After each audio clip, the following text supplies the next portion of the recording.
Kudzai Keita, a CEO, South African-based Zimbabwean. He was also mostly based in South Africa and Zimbabwe. He was married to a socialite, Lonlisha.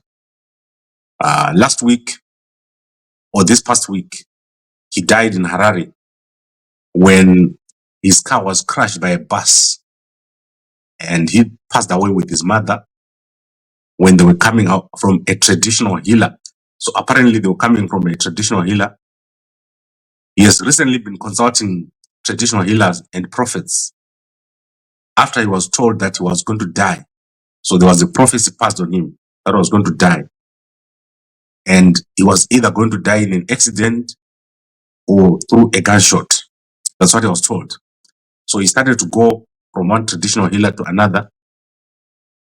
And what happened is, on the day when he died, the wife was driving because apparently an accident had happened where he mysteriously survived.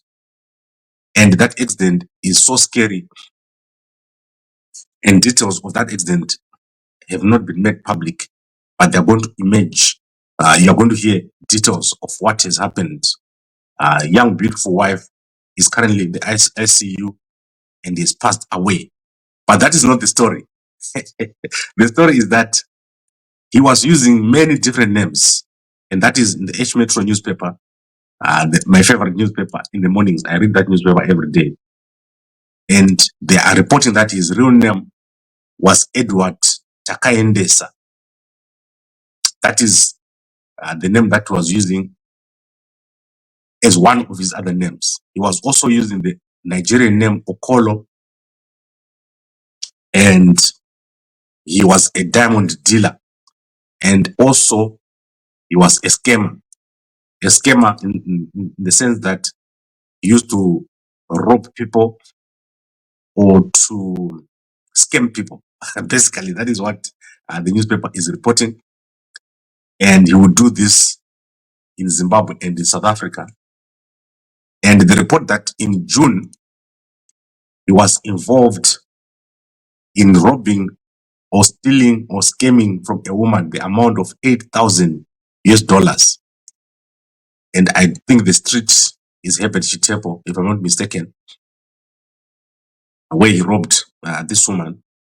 So H Metro has established that in June, along Herbert Chitepo Avenue in Harare, a woman lost 8,000 in a deal with Keita. The woman reported the case to the police.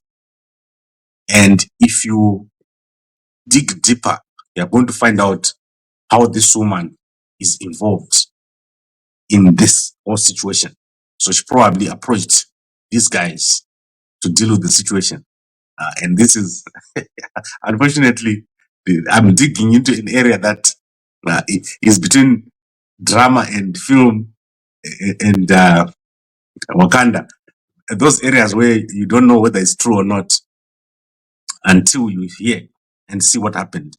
So Keita or Takaendesa ended up dying in this horrific accident.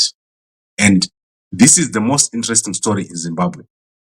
When I posted this story on our platforms yesterday, we got 57,000 hits within the morning yesterday on this story.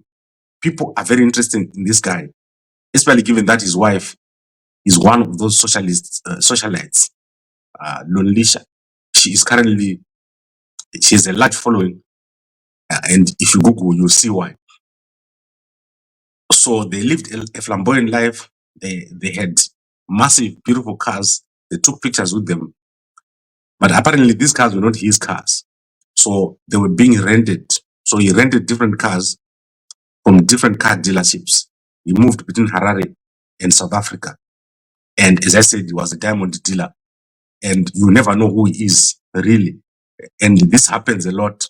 Flamboyant Zimbabwean youngsters, they die, and they die mysteriously. And when they die, there is a big interest in them and what they are up to. So that is one case that we need to be following. And I don't know whether this is going to end or not. Normally,